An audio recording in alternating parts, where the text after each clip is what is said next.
101. Sam, would you call the roll, please? Yes, let me just get both screens up. All right, first, Chester, Sydney Lignar. Morning. Good morning.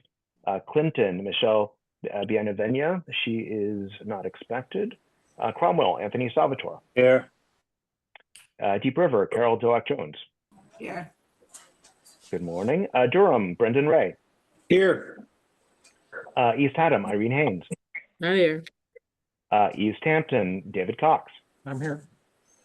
Essex, Norm Needleman or Carrie Duquesne. I don't know if Carrie is here. I don't think so. Haddam, Robert McGarry. Yeah. Good morning. Killingworth, Eric Couture. Here. Lyme, David Lom. Here. Middlefield, do we have Jim? Robert Portornicki? Paternity, yeah, I'm here. Paternity, welcome. Thank you. So you're going to be the alternate for Middlefield today. Middletown, I don't see Ben Florsheim. Old Lyme, do we have Martha Shoemaker or is Katie Baloka here? I don't see anyone from Old Lyme.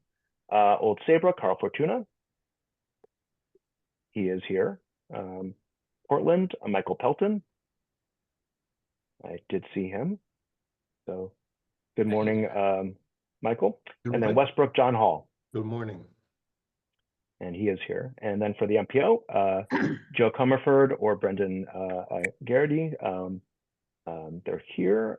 And for the also Darlene Briggs from the Middlesex County Chamber. Good morning.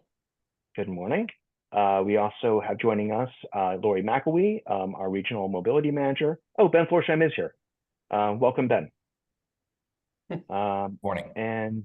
And we have Lori McElwee, our regional mobility manager from Estuary Transit District. Good morning. Welcome. Jennifer Brady from the Connecticut office, the Federal Highway Administration. Good morning. And let's see who else we have for guests. We have our consultant team for our SS4A presentation from FHI studio. I see Hannah Brockhouse. And let's see if I see anyone else. I see Grayson Wright from Connecticut DOT. I see David Murphy from our natural hazard mitigation planning consultant team. Nicole Villardi from Demis. Julia McGrath from Courtney, Representative Courtney's office. And I think that's it for our guests. And I'll just introduce RiverCOG staff. Sam Gold. Oh, we also have Carol Conklin, our regional election monitor. Did you get Darlene from the chamber? I did. So okay. Good morning, Darlene. And then for RiverCOG staff, we have Megan Juflis, Eliza Lopresti, Rob Harrimet, Marcos Gonzalez. We also I already introduced Brendan Garrity. We have Paula Fernald, Elizabeth Rolson, Kevin Armstrong, Margot Burns, and I don't know if anyone else in the conference room needs to be introduced. Yes, so Susie Beckman online. Susie Beckman. Thank you. Susie Beckman online. And Janice Gilbert, Kelly Mile.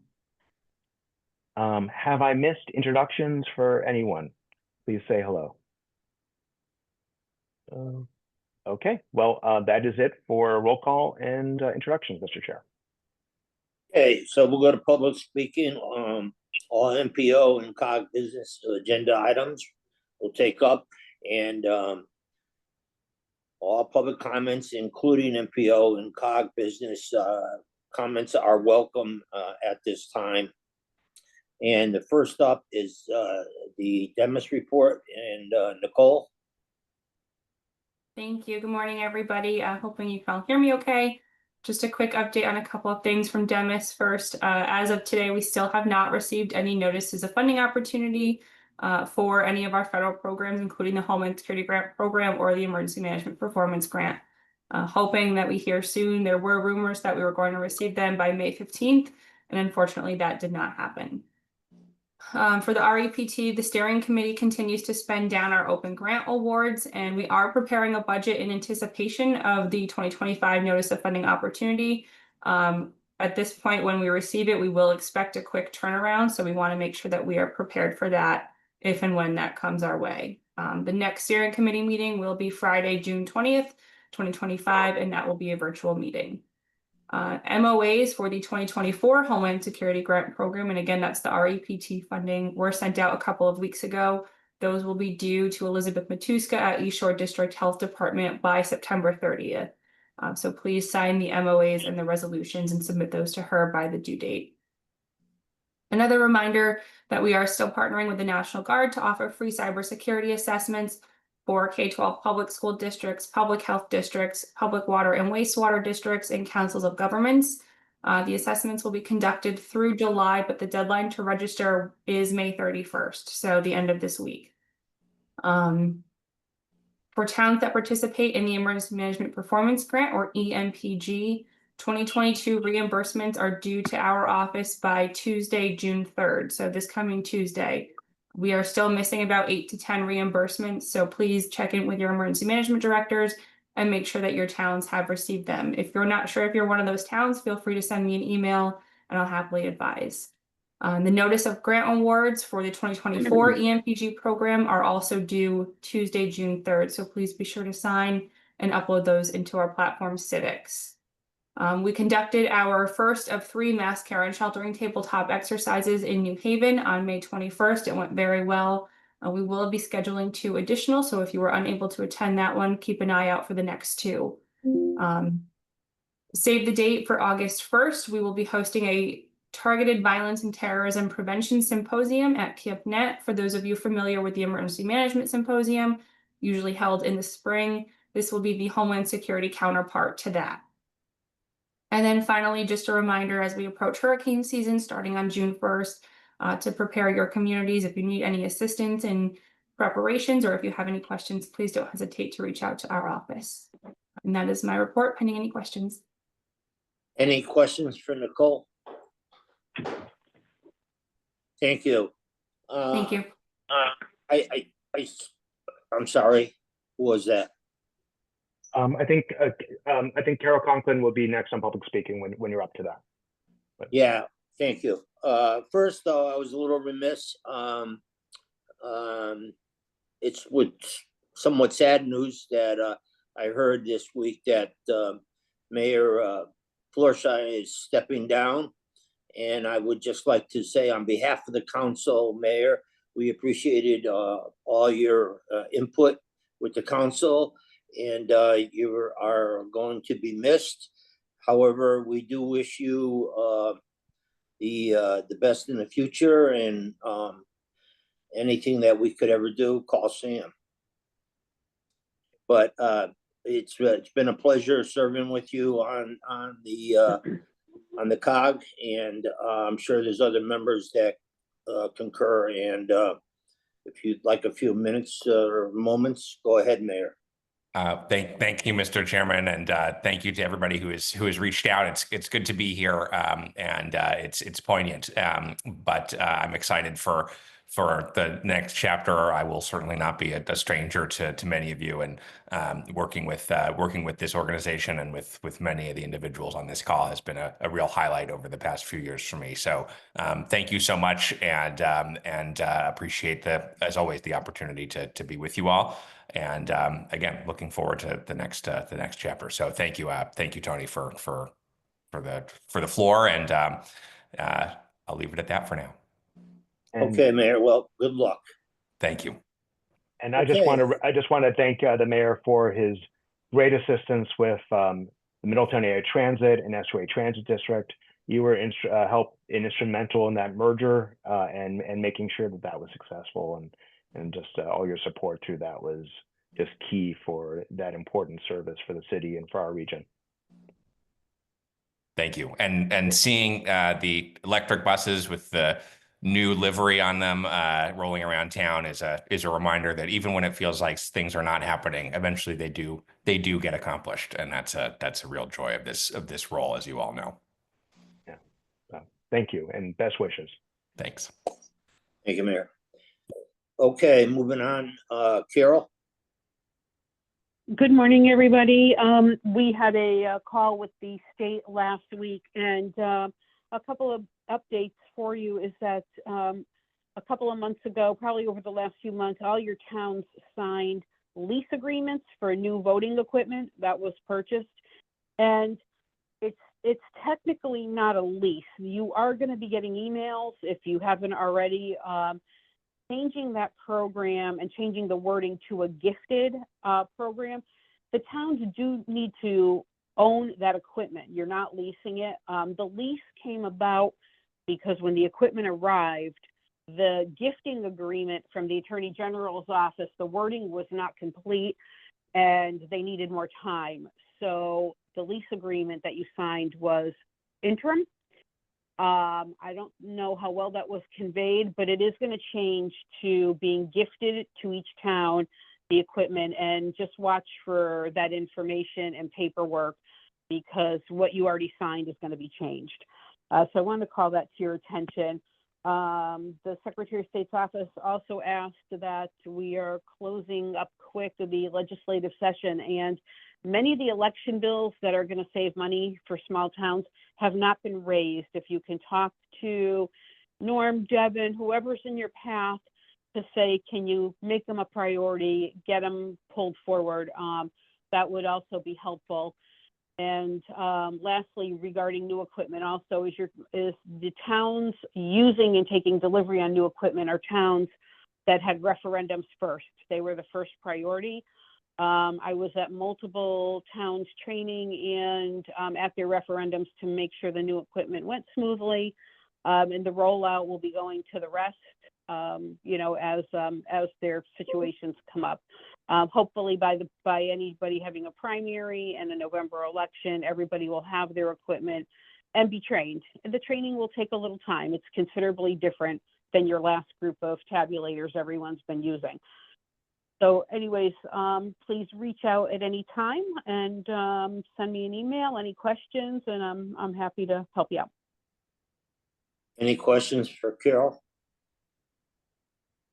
I don't have a question, just a comment. I don't know how many others have, but we used that equipment in a school budget referendum. It was very well received, didn't have any glitches. I was very pleased with all that. Yeah, we concur with Bob in Deep River. We had 2 referendums so far, and at the end of the night, they said it's a dream. You just hit the button and the tape comes out, and it's so easy to read. And so working out well.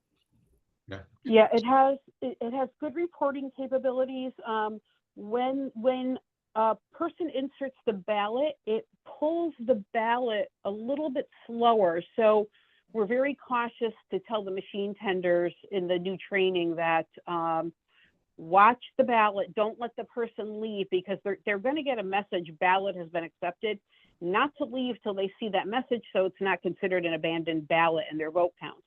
And other than that, it's reading everything slower because it's more efficient in reporting. It's gathering more information from all the barcoding around the ballot, which is later more useful as we're seeing. So that's the reason. That's probably the only negative, but it's not really a negative. It's just more visible to the public that it's a little bit slower that way.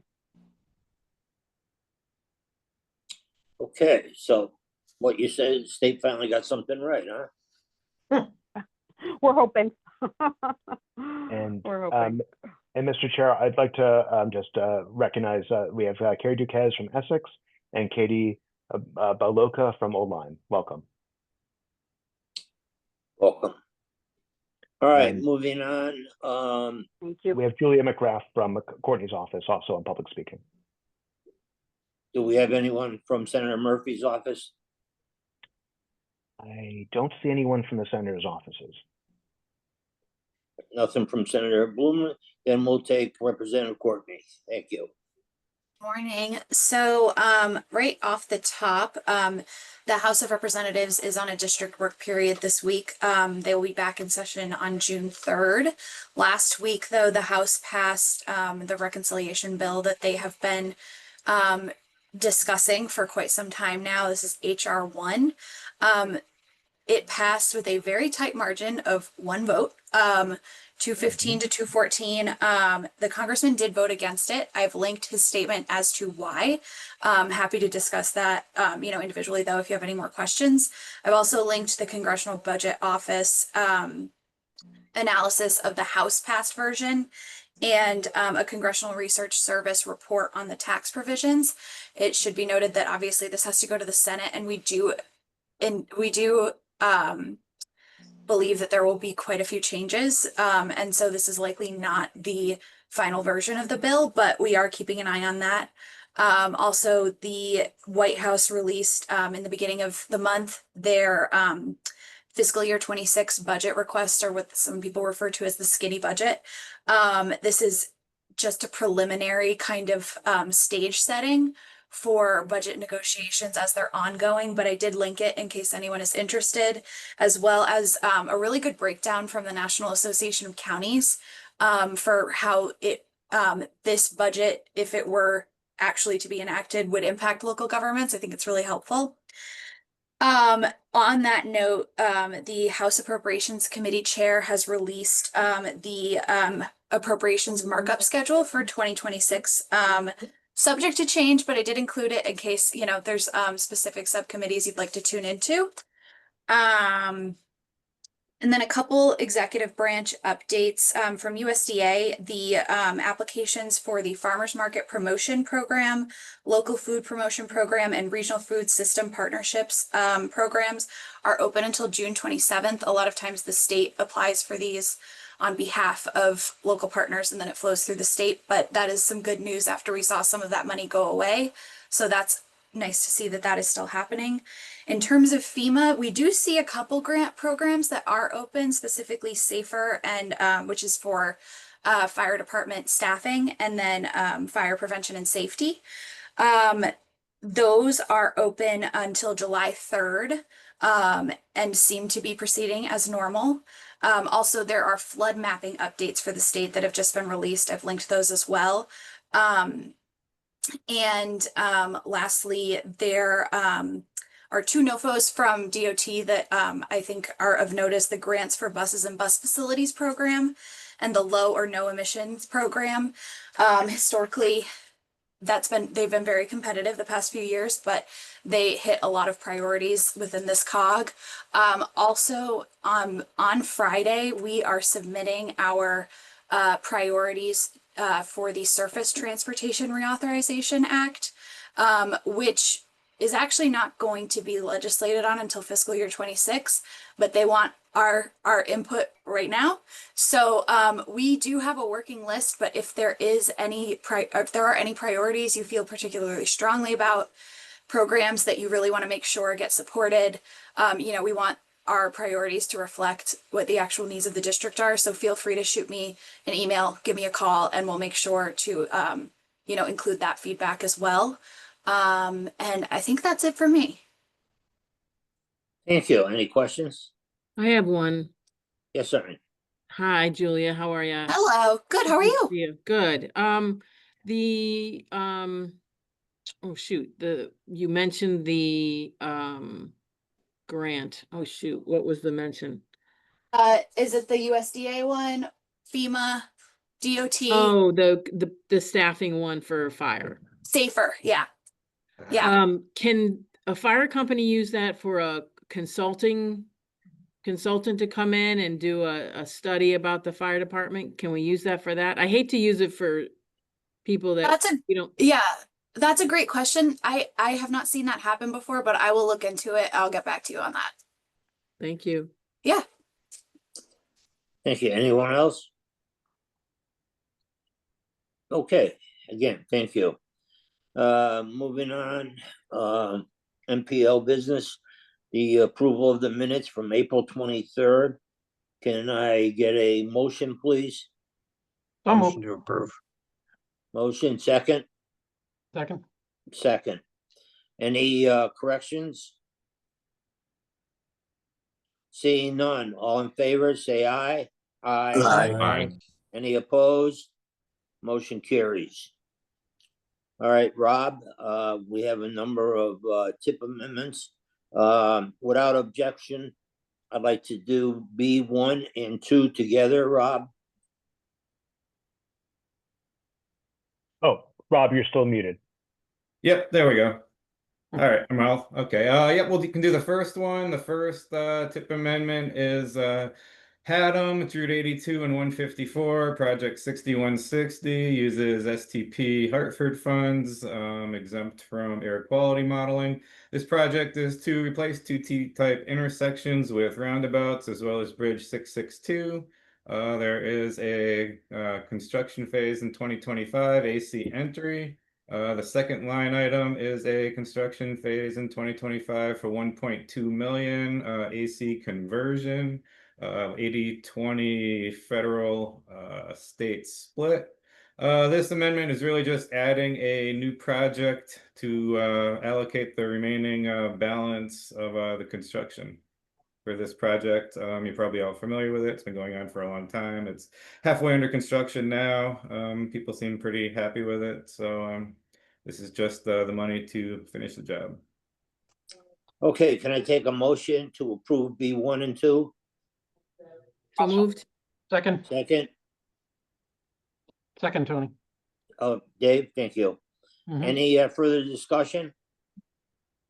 Seeing none, all in favor? Aye. Any opposed? Motion carries. Okay, Rob, B3. Okay, number 3 is Cromwell, Route 9, project number 171508. This uses National Highway Performance Programming funding, again, exempt from modeling. This project is for roadway illumination improvements on Site 3. This is the construction phase in 2026 for 2.7 million. It is another 80-20 federal local split and is a new project. This is basically part of a larger project in District 1 to install and replace illumination in various locations. That's why this is Site 3. The other 3 out of the 4 locations are not within our region. So that's why, we only have the one here. It's going to go out to bid as one project, even though the Cromwell project will use the NHPP funding, while the others use carbon reduction program funding. That's because there is part of a new installation on the Cromwell site, and the others do not. So basically, this is just replaces the existing lighting with more energy efficient lighting. The amendment adds a new construction phase. The design phases are 100% state funding, so this just adds a new construction phase to the tip. Rob, does it say this is on Route 9? Yes. Okay, Can I get a motion to approve, please? also move. Dave, second? Irene, any further discussion? Seeing none, all in favor? Aye. Any opposed? Motion carries. B4, Rob, please. Okay, this is in quite a few towns. One is in East Hampton, but the towns include Brooklyn, Colchester, East Hampton, Harwington, Mansfield, Putnam, Stonington, and Winchester.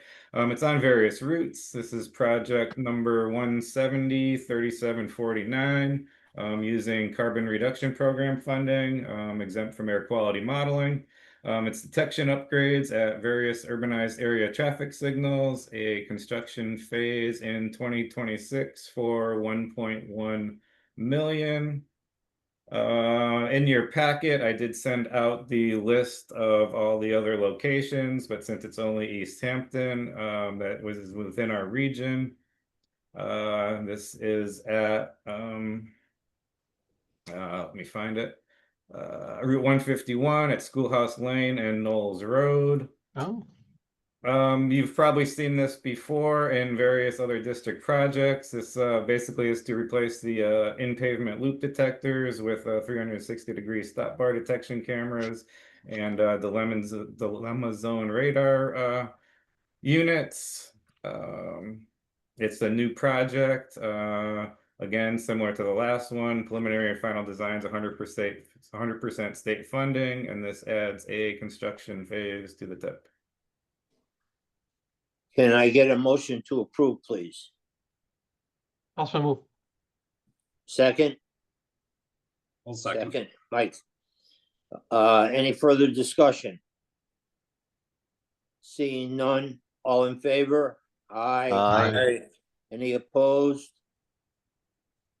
Okay, without objection, I'd like to do B 5 through 10.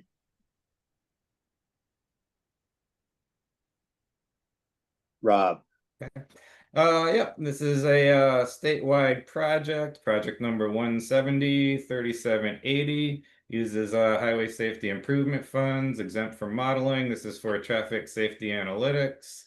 It's planning funds. There's a 2025 AC entry phase, a 2025 AC conversion phase for 2.1 million, a 2026 AC conversion for 2.1 million, 2027 AC conversion for 2.1 million, 2028 AC conversion for 2.1 million, and FYI 2021 or FYI AC conversion for 2.1 million.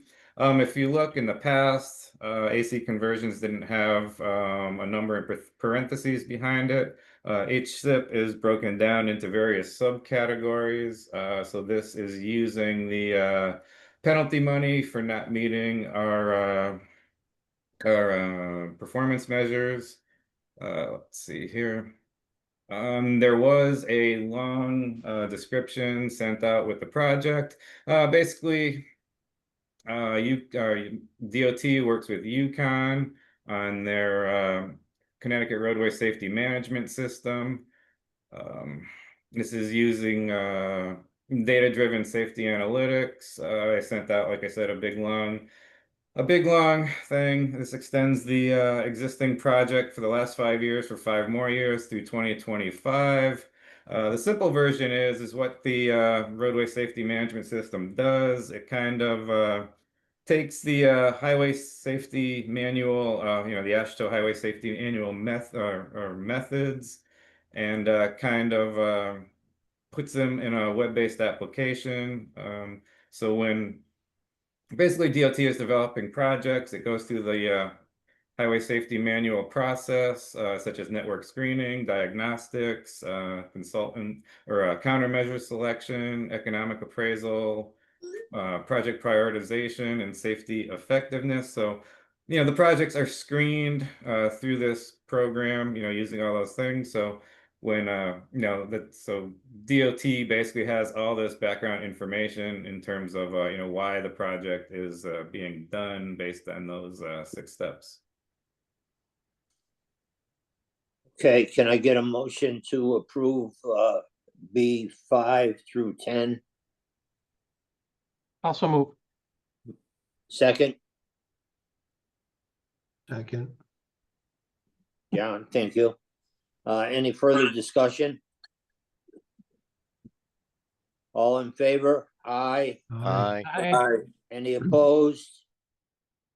Motion carries. All right, I understand, Rob, we have a 3B11 to add. You want to explain it? And then I'll get a vote to add it. Okay, I don't have it in front of me. Is that the request of use the 24-25 PL funds to purchase Transearch data? Correct. Yep. Okay. Yeah, this is a long story. We've been dealing with basically freight planning in the region for a long time. Basically, Transearch data is basically data and software that tracks supply chain freight flows and provides forecasts by origin, destination, commodity, transportation mode, etc. This data is for basically inbound, outbound, intra, and through shipments by region, volumes routed on highways and rail lines and freight corridors, things such as tonnage, value, units of shipment, things like that. Basically, MPOs are mandated to include freight considerations in the transportation planning process. Basically, looking at analyzing freight facilities and movements and reflecting these in the plans. That's the short version. The longer version is, the MTP must address freight.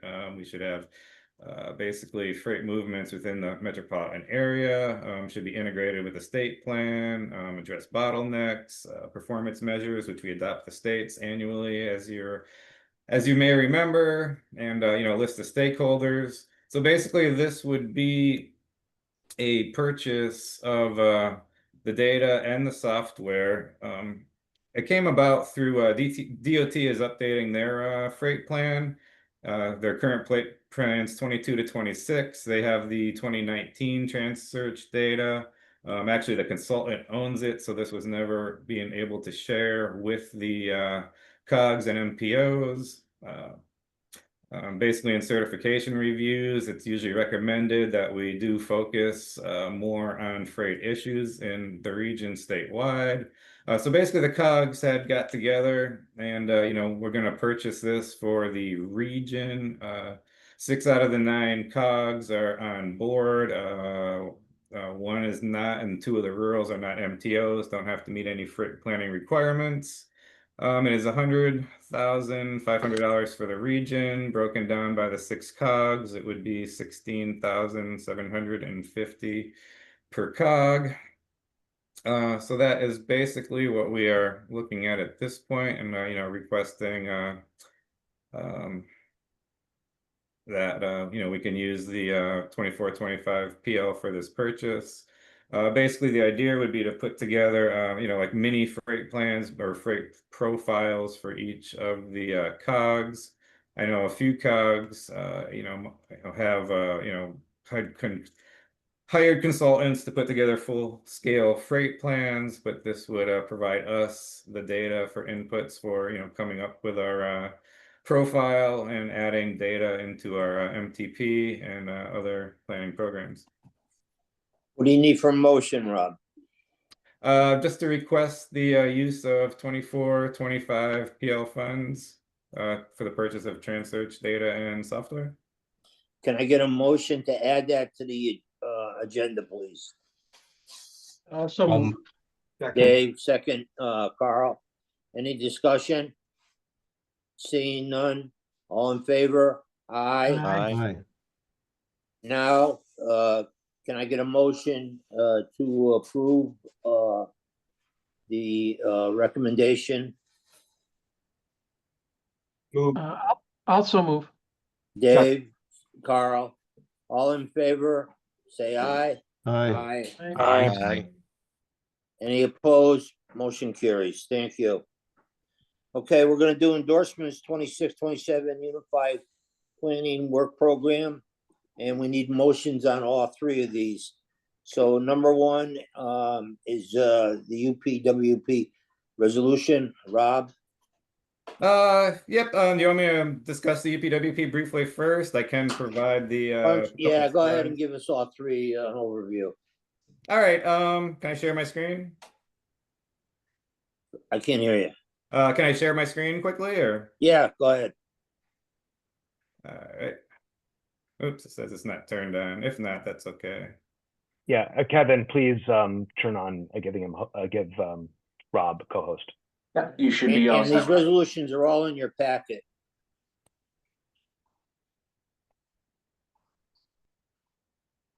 Oh, there we go. Okay, this is a brief presentation we had on the UPWP last week. We are in the 30-day public comment period process. Public comment period started May 12th and runs through June 10th. So this endorsement is conditional on no major comments being received by the end of the comment period.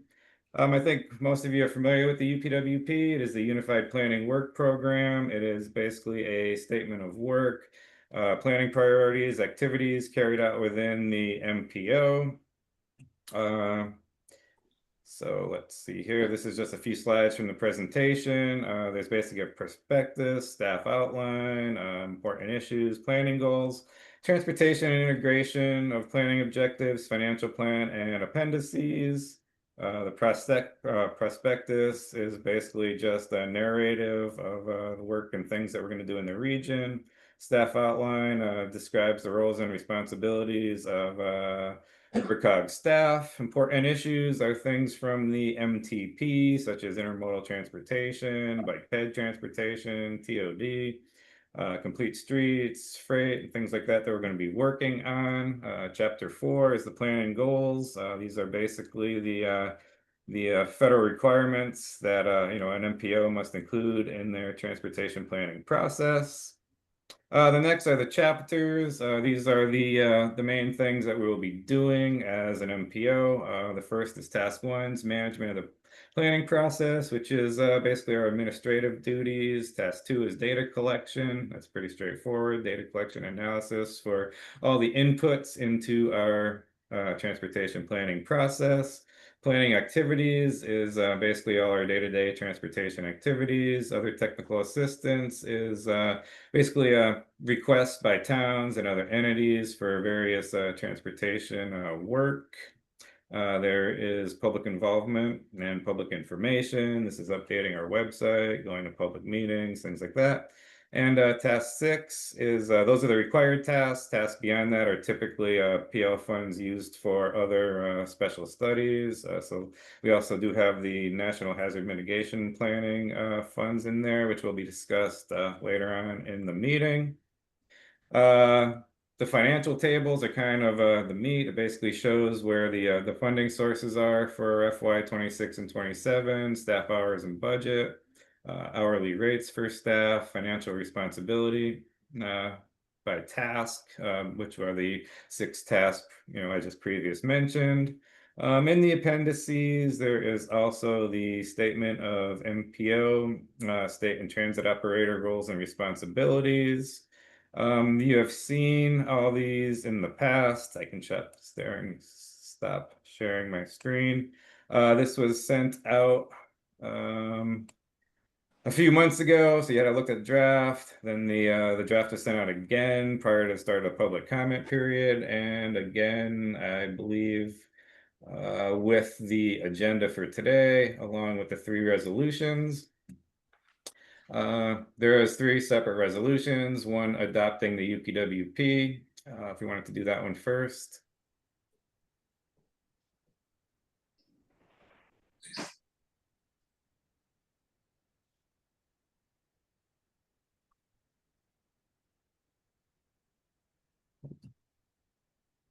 I don't know if we have any questions or want to make a motion for the first.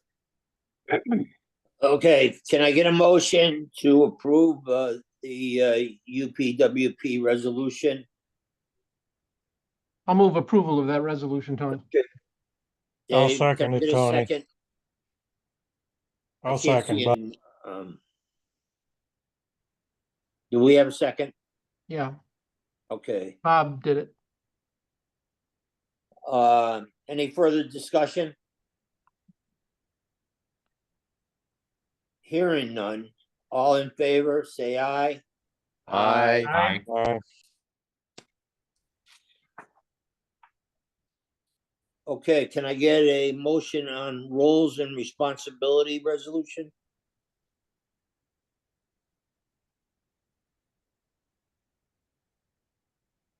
I'll move approval of the resolution regarding transportation planning roles and responsibilities. Second. Any further discussion? Seeing none, all in favor, say aye. Aye. aye. Aye. Any opposed? Motion carries. And finally, the authorizing resolution. Can I get a motion, please? Or I'll defer to Cindy. Motion to And I'll approve. second her motion. Cindy and Dave second. Any I further? can't let you do all of them, Dave. And any further discussion? Hearing none. All in favor, say aye. Aye. Aye. Any opposed? Motion carries. Thank you, Rob. Appreciate it. Okay, the SS4A presentation, Michael? Hi, my name is Hannah. Michelle. Sorry, what's No. that? Your agenda may listed as Michael A. Hillen. I'm the deputy project manager. My name is Hannah Brockhouse. And I'm gonna give the presentation if that's okay. Yeah, that's fine. Thank you. Okay. I apologize. No worries at all. My I'm gonna just highlights of names are in green and they're very No hard worries. to read. No worries. I'm gonna share my screen and we appreciate the opportunity to present an update. We last presented an update back in November. So a lot of work has happened on the project since then. So I'm just gonna go through a bit quickly. We've actually had two public meetings since two rounds of public feedback since we last spoke. As a quick reminder, the Safe Streets and Roads for All program is funded through the Bipartisan Infrastructure Law and focuses on preventing roadway deaths and serious injuries across the nation. So RiverCOG was awarded a grant for that. The last time we spoke, we presented a draft vision statement for the region. This is important because there is a requirement through the SS4A program to have a commitment by an official, a high-ranking official or board. So in this case, the RiverCOG board will need to kind of commit to this. The vision statement has now been finalized, and I'm not going to read through all of this, but the crux of it is that that RiverCOG will aim to eliminate fatalities and serious injuries on regional roadways by 2045. So that hasn't changed since we last presented.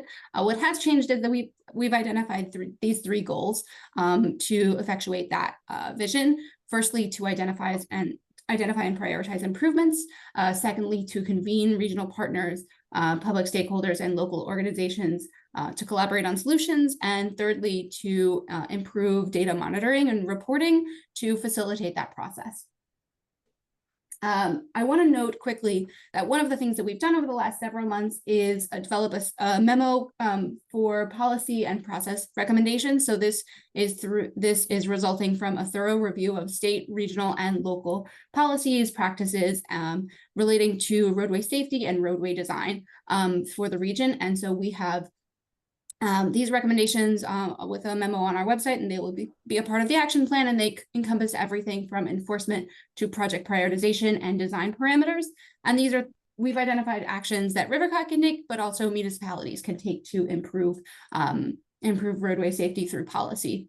I want to focus on the identification of these focus corridors, which has been one of our major areas of focus for the recommendations phase.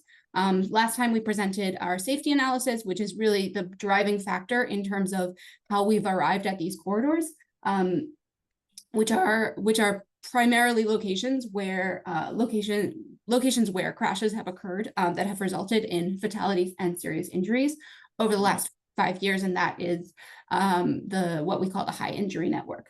So here's the map showing these corridors. There are 24 of them distributed across the region. There's a lot of them. And so I'm just going to kind of flash this table of them on your screen. They're distributed across the region. And I know you won't be able to read through all of this, and I'm happy to take questions and we can kind of provide this obviously as well. But all to say that they're distributed. And from this, we've now identified 10 of those locations. And we've been working with you guys to coordinate. We're actually, members of our team are on site, are looking at 10 of these locations today. We're kind of going across the region and documenting what we see at some of these locations that have safety concerns. And so we're kind of documenting all of that, and we're identifying some recommendations, and that will all be part of the final action plan. And from these site investigations, we'll also be identifying 3 locations where we can prepare concept plans and actually draw out what some of these recommendations could look like. And so all of these locations are prime candidates for municipalities and the region to pursue additional funding, whether that's SS4A implementation funding or other funding sources, state or federal. One other thing I want to note is that obviously through this process, we've been reviewing what kind of are the themes across each of the municipalities within the region. And we're also documenting these with what we're calling municipal profiles in the final plan, which are going to carry all of the kind of key issues for that municipality with our safety analysis that was conducted, and also identify key corridors of concern that we heard from the public feedback, from meetings like this, from elected leaders, and also from what the data is showing. So finally, I just want to highlight what we'll be doing next. We will be focusing on this letter of commitment coming up in the next couple of months.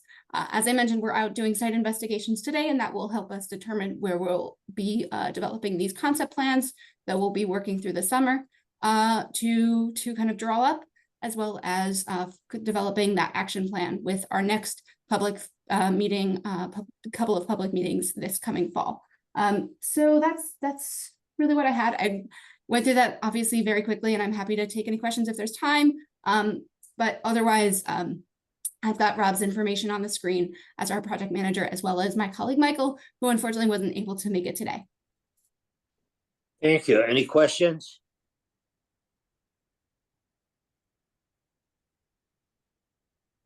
Okay, thank you very much. Thank you. Other transportation, anything else, Rob? Nope, I don't really have too much. I just like to thank everyone for getting their 536 reports into DOT. I think all the towns have by now, but if not, just get those in. I believe everyone has, so that's great.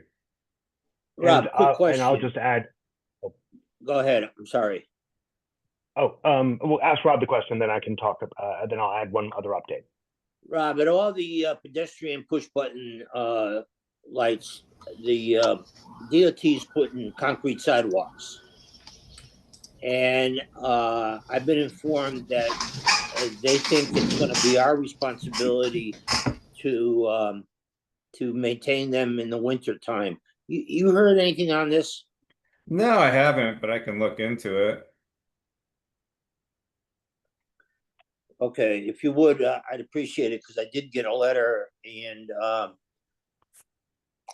I have numerous locations around town, and they're all on state property, so I'm trying to figure out why it's my responsibility.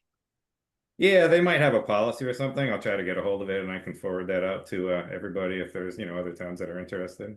That's great. The state has policy for us to clear their property, right? Yeah, I don't know. I can try to find out, like I said. Thank you.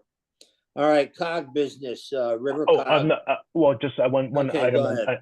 one additional item. I just want to recognize that we have Jennifer Brady from Federal Highway here.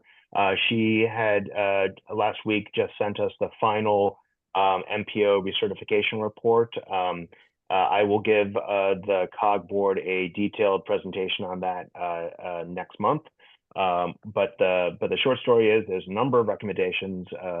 I'm very happy to report we have 3 commendations on RiverCOG's work, and we have a corrective action which we will need to work with the South Central COG and Connecticut DOT on, regarding how we plan for funds and making sure we're fiscally constrained. And I don't know if Jennifer, you wanted to say any few words on that under this report. Sure. Good morning, everyone. Jennifer Brady with the Federal Highway Administration. I'm in the Connecticut Division. In addition to talking very briefly about the certification review, I just wanted to let you know I'm going to be your local federal highway contact.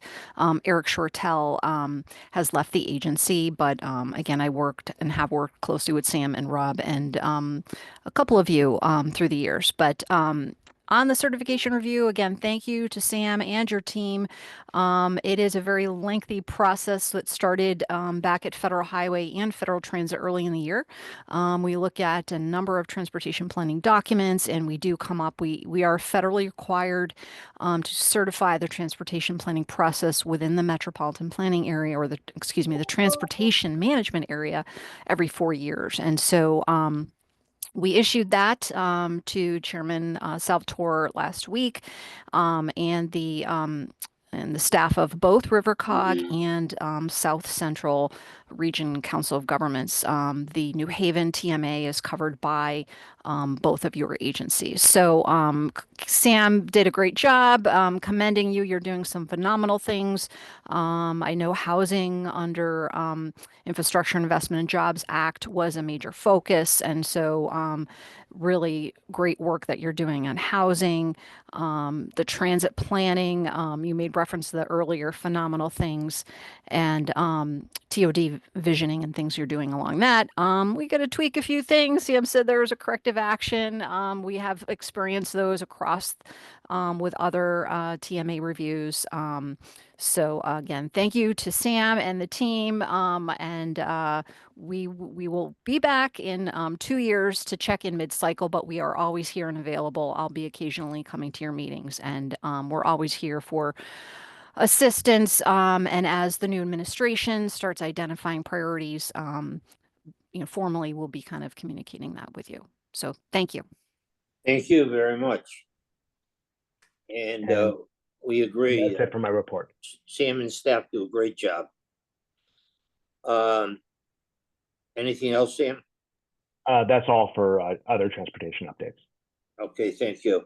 Moving on to COG business, the FY26 draft budget, Sam. Yeah, that's very quick. We don't have a draft budget yet for you. We're hoping that we'll know how much money we're getting by next week with the end of the session.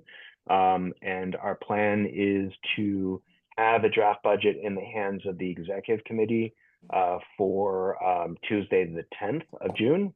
And then that will be on the agenda for the executive committee on the 17th, and then it will be sent to the entire board either the 17th or the 18th for adoption on the 25th of June. In House Bill 5002, which is a questionable housing bill, there was money put in for the COGS for a couple of different new positions, and that's quite significant. So we wanted to make sure we had that.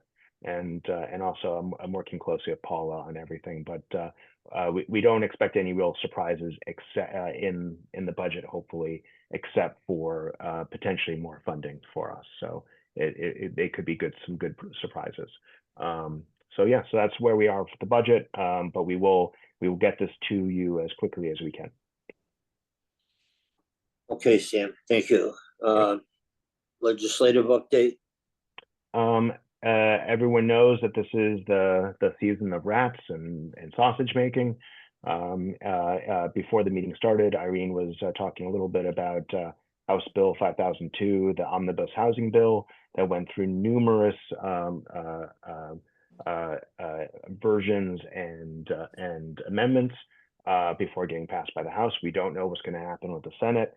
I was talking to legislators over the weekend. I had a positive conversation with Majority Leader Rojas on Saturday, and discussed just my preference that we, clean up the bill first before it's approved.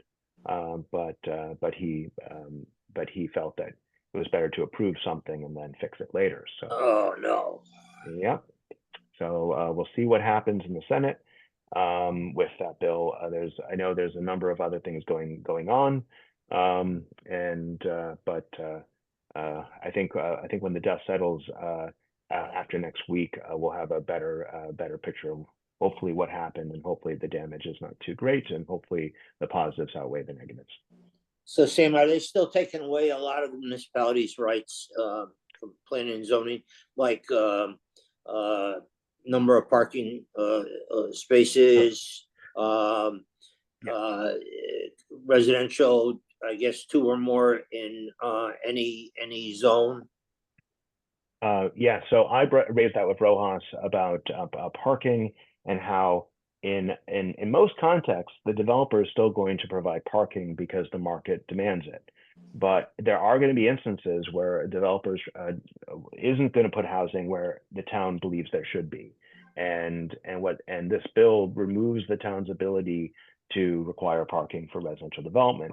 I raised some of the niche sort of concerns that you might have, like let's say the town believes there should be some handicap parking with the housing, and I explained to the majority leader that he said, oh, that would be covered under ADA. I said, well, residential development typically doesn't fall under ADA, the Americans with Disabilities Act. So, in most cases, I think the market will ensure that there is parking, because otherwise the units might not be rentable or sellable. But in instances, particularly in our cities, there may be some conflicts, and this bill removes the city or the town's ability to address those conflicts. So that's the big concern. I know the Bridgeport City Council sent a letter in opposition about this, because they were concerned about this issue, and that city has had experience with this. They removed minimum parking requirements. The planning and zoning removed minimum parking requirements, and the city council was concerned about the impacts that they've had in the city. But we'll see what happens in the Senate, and we'll see what gets through. But the other issue I raised with Majority Leader Rojas was a good portion of the housing bill would require the municipality to implement zoning to encourage the development of more affordable housing units. I raised the issue of 830G. 830G allows developers to already ignore most municipalities' zoning regulations. So I said, you want to encourage affordable housing, yet developers through zoning, but developers don't have to follow zoning. So why do you think this is going to be more successful than 830G, than Agent 30G? And he didn't have a good response. And I don't know if he had even I don't know how deeply he thought about that. But it's there are two different approaches. Either you're encouraging affordability through the zoning regulations, or you're just getting rid of them. And 830G already gets rid of zoning regulations for most affordable housing developments. So yeah, we'll see where everything lands at the end of session in a week. Okay, Sam, thanks for making our day. I feel a lot better now. Yeah, you're welcome. Anybody have any questions for Sam? Oh, we have under legislative update, the Southeast COG legislative proposal. Yeah, that was going to be next. What is their proposal? So this was sent out in your packet. Southeast COG's chief elected officials had a meeting, actually asked for meetings with the legislators and leadership of the General Assembly. They got a meeting with the minority leader, and I attended that meeting. And the general proposal is to try to have statutory limits on what the General Assembly can do, particularly when it comes to new mandates on towns, cities and towns, and new tax abatements of cities and towns. The proposal would impose a supermajority requirement, which and they are particularly upset about the veterans tax abatement from last session. And so that's the message that they were trying to bring to the General Assembly. It's a message that's coming very late in the session, so I don't expect much to come of it, but I think it's something that probably any municipal CEO would support. It's sort of raising the bar in the General Assembly's ability to meddle with the business of municipalities. They did say didn't they promise they were going to fix it? Oh, fix the veterans tax abatement? Yeah. I from what I've heard, the legislative fixes don't seem to be as good, but maybe your information might be better than mine. I'm not sure what CCM and Cost have reported recently. Okay, any questions for Sam? What about that park and rec bill? Is that still alive, where they are requiring some medical staff? Yeah, and furthermore, that park and rec bill would require background checks on the town park and rec staff, which is a problem when you're hiring teenagers, because how do you do a background check on a teenager? as far as I knew, that was still alive, but who knows? You know, even if it's dead, it can still reappear in the budget implementer. So yeah, so we will see. So. Okay, you got anything else, Sam, that you'd like to report? I can give the financial report under the executive director report. Sure, if go you'd ahead. like. Okay. All right, I'll quickly do the financial report. So as of April 30th, 2025, the council had completed 10 months of fiscal year 2025, and overall spending is within the parameters of our adopted $3.2 million budget. Service contract and fees have exceeded its budget due to a hiring of a financial assistant through our temp agency. Fortunately, the service contract ended when RiverCOG hired the contracted person as RiverCOG employee. Travel has exceeded its budget for the year, but that will be covered by other line items that are under. The miscellaneous expenses are running at 92% of the budget instead of 83%, but we expect to end that in the next 2 months at under 100. And let's see, yeah, those expenditure lines that are exceeding their budget can be covered by other line items expected to come in under budget. As of April 30th, our STIF account totaled $1.8 million, and the Liberty checking account balance was $121,893. So that is our financial report. So we're in good shape. Any questions for Sam? Okay, before we adjourn, I want to remind everybody, next meeting is Wednesday, June 25th, in person. And we're going to be at the Florence Griswold Museum. Sam, you or Elizabeth want to say anything? I can go ahead, Sam. Go ahead. Okay, very quickly, we have our next meeting, of course, Tony mentioned, 25th of June, in person. Martha Shoemaker has been kind enough to connect us with the Florence Griswold Museum, who proposed that we have a lunch there beginning at about 11:30. With that said, let's see. He is holding the date. The room actually seats 32 people at round tables, has a separate room to present lunch, which means it wouldn't be sitting in that room, but we would actually present the lunch in there, come back to our tables, or we could do up to 50 people seated in classroom style. The advantage of this is that it is rain or shine. It will also come with free admission for self-guided tours, but for $100 more, we can actually have private tours with 1 or 2 groups of us going around and use of the grounds.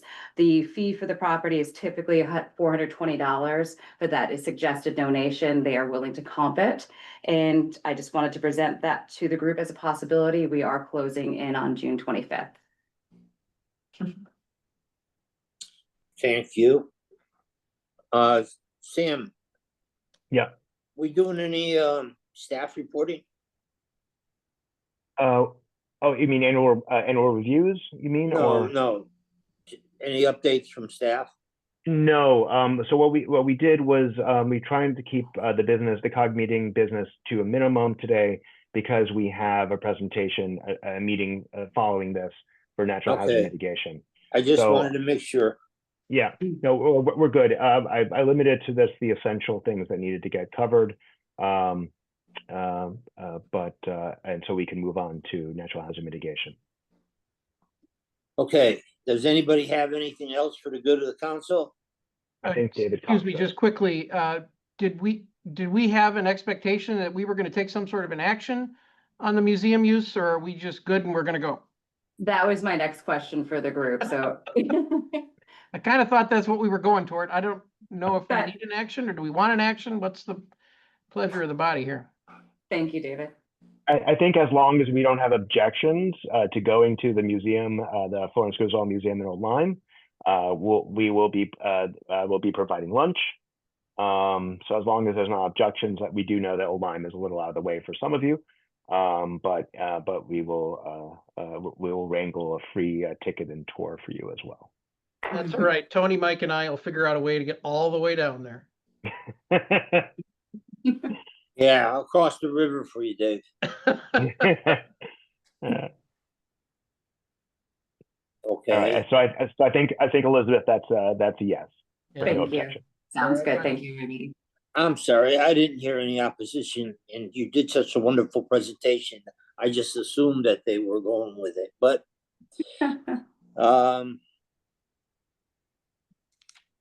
okay, so I'll take a motion to adjourn, please. Also move. Second. Second. All in favor? Aye. Okay, have a wonderful day, and we have the regional national hazardous mitigation plan update now.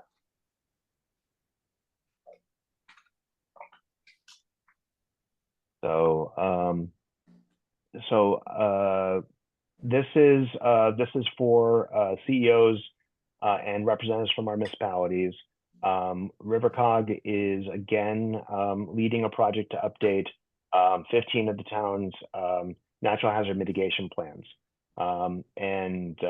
This regional project is required to be completed, hopefully by September of next year, in order to make sure that we have no lapse of our natural hazard mitigation plans. The natural hazard mitigation plans are it's typically a FEMA document that shows how municipalities are identifying and addressing known natural hazards, and our consultants can go more in detail about that. But this is an important process for each of your towns to be involved in, because in the event of our next natural disaster and next natural disaster declaration, the existence of a properly adopted plan that's not expired can result in better assistance and more potential funding to your municipalities. We hope that next hurricane doesn't come for a very long time, but if it does, this puts us in a better position for the recovery process. This project is being funded potentially with a BRIC grant through FEMA, through DEMIS. We have submitted billing to DEMIS for reimbursement here, but we've also heard that BRIC grants are being canceled by the Trump administration. So we are moving forward with the Dewberry team for these initial meetings and public and town outreach. But we are also currently doing a request for qualifications for a consultant following Connecticut DOT procurement. And through that process, we will hire a consultant for the remainder of the project, so it can be funded through transportation planning funds. Because we're concerned that the BRIC funds may eventually disappear or may be taken away. We don't know how long this judge's injunction directing FEMA to pay its bills will last. So we have two potential ways of funding this project, and by going through a DOT compliant RFQ, we hope to have the majority of the bulk of the project starting in July. We'll know that we have funding for that. So come next month, you'll see on the COG agenda approval of a consultant, which could very well be Dewberry, it could be someone else, but we did not want to lose time, because the process of updating these plans and going through the approvals through DEMIS and FEMA can take some time, and we want to make sure that come the expiration of our regional plans for our 15 towns who participate, we want to make sure that that everything is done by next September. So that is it for my introduction, and I think I'll turn it over. I don't know if Margot, if you have anything to add, and if you want to introduce Scott and Dave Murphy. Margot.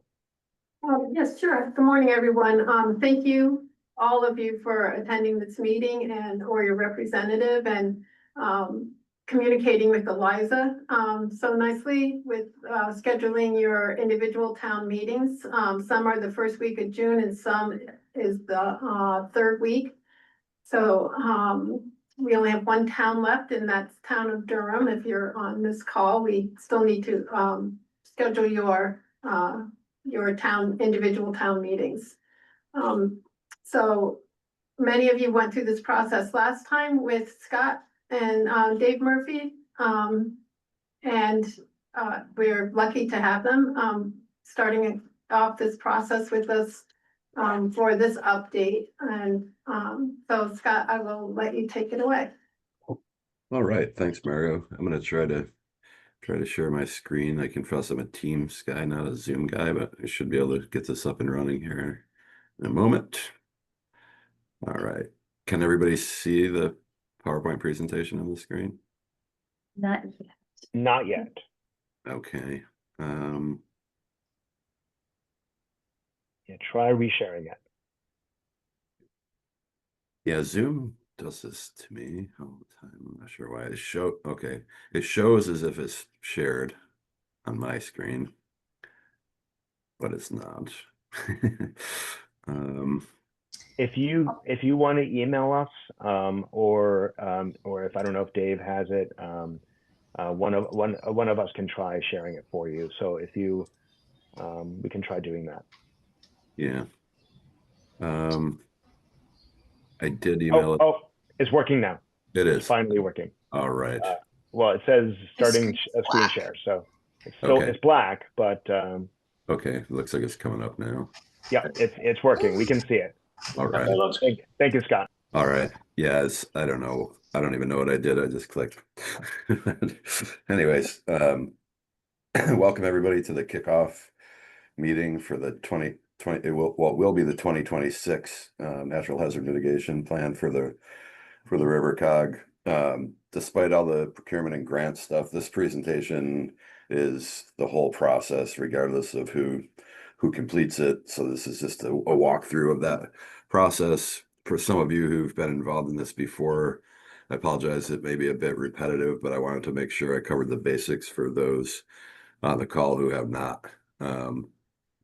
So we'll do some welcome and introductions in a minute. I know you all know each other well, but for the benefit of my team, I'd like to just do a quick round of intros, and then we'll give a bit of an overview of the update process by component of the plan.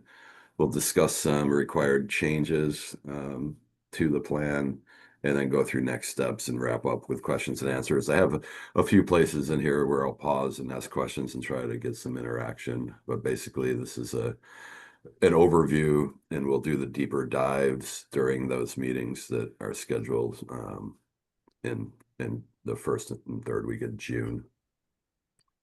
So in addition to myself, I have a few of my team members on the call that I wanted to introduce.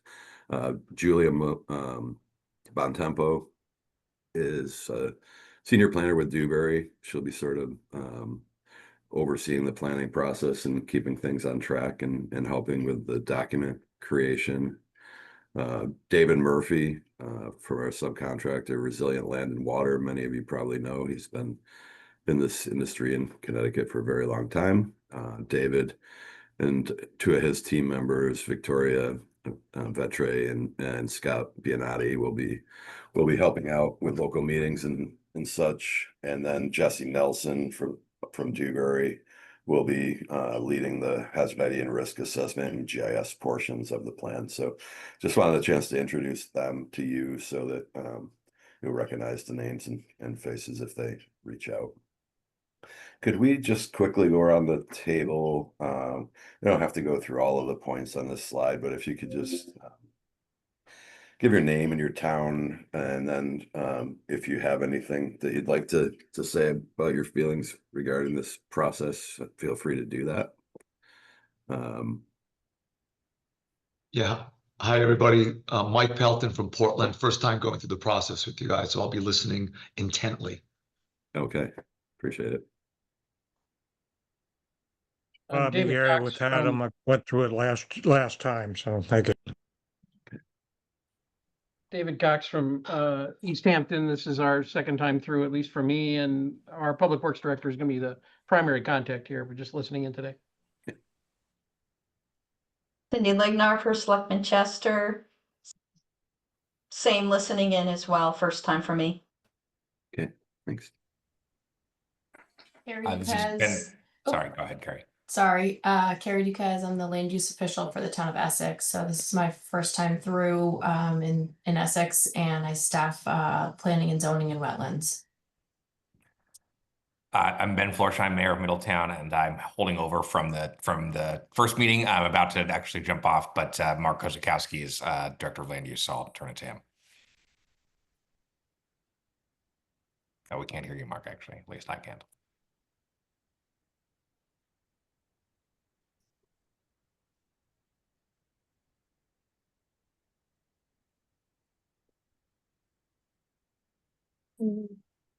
Well, Mark is Director of Land Use for the City of Middletown. He'll be the primary contact. At least it sounds like he can hear us.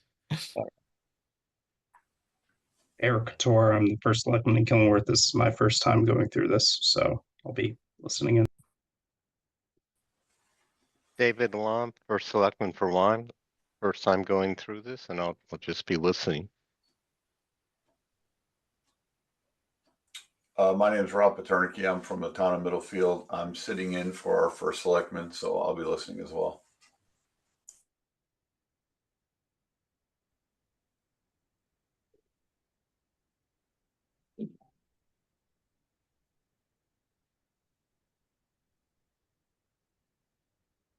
Everyone's still there. It's all right. I didn't think of a very organized way to do this. I probably should have went down the list. Is there anybody else that has an interest? Yeah. I was having audio issues, so I'm assuming it's we're introducing ourselves. I'm Grayson Wright with CT Dot. I am the department's coordinator for RiverCOG.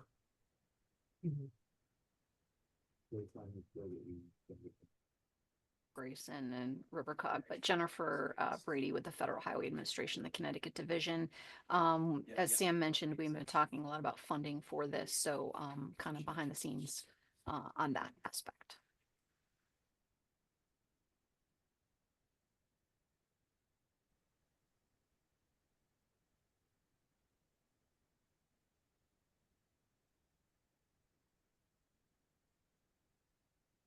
And Carol Jones and Tony are both in the room, but they may have stepped away briefly. Okay, from Deep River. Okay. Deep River and Cromwell.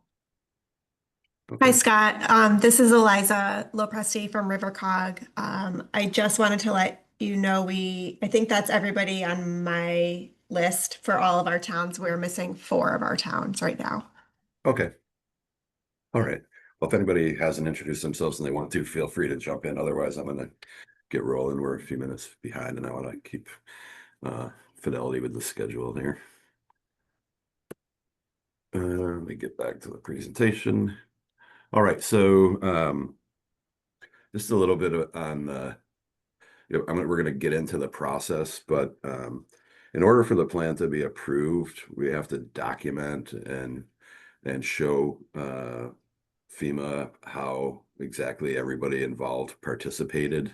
So we run the project 2 ways for those of you who weren't involved. We have a hazard mitigation planning committee, which is largely this group, maybe with a few additional stakeholders as we go. This committee will meet the plan was 3 times through the course of the project, and then it will be supplemented by local planning teams in each municipality. And those teams ideally would be the elected official, somebody from engineering, somebody from planning, and somebody from emergency management, or some combination similar to that.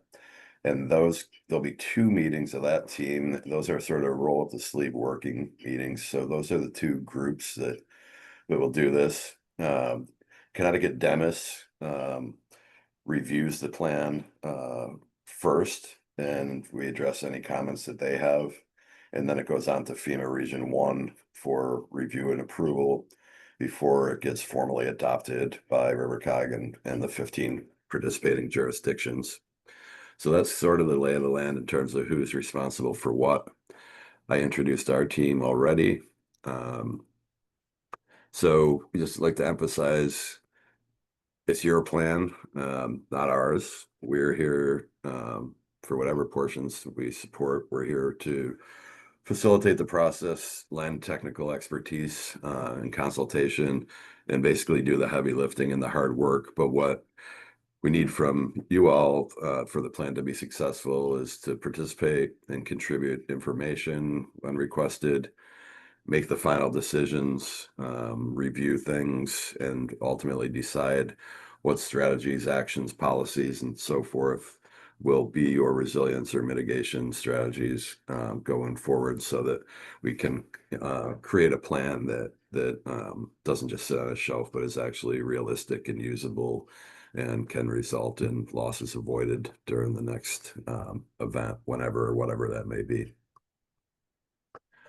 So, overview of the process. I'd like to point out the pictures that these are not in the RiverCOG region, but the two on the left are the May 2018 tornado in Hamden, and the one on the right is flooding, I think, in Darien, Connecticut. So I just like to put these pictures on to remind us that we actually do face these hazards all too frequently lately.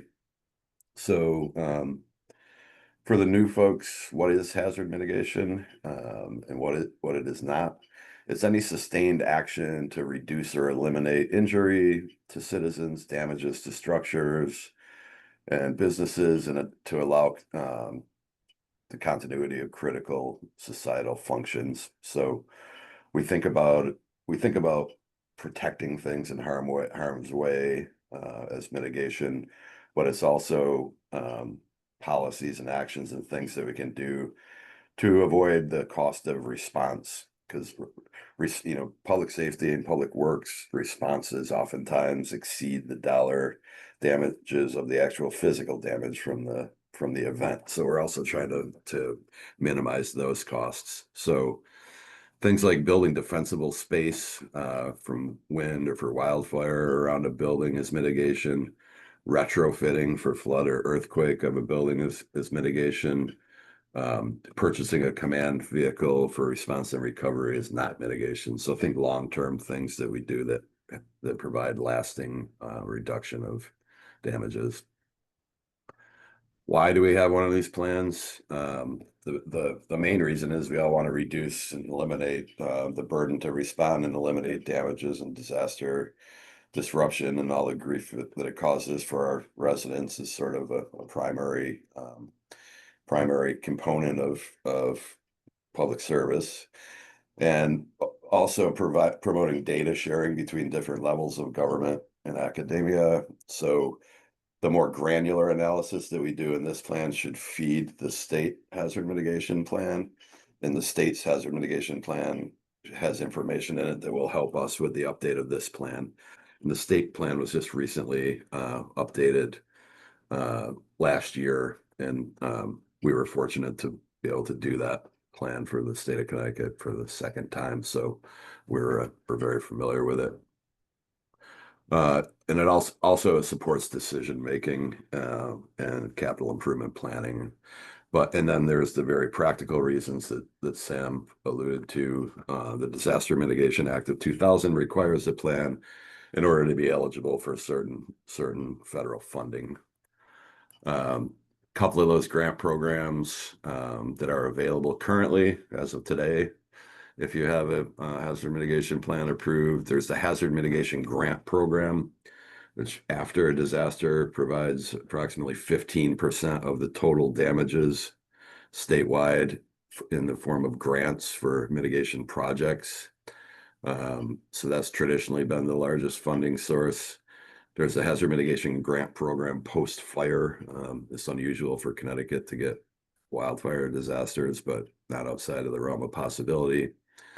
And there's also the Flood Mitigation Assistance Program.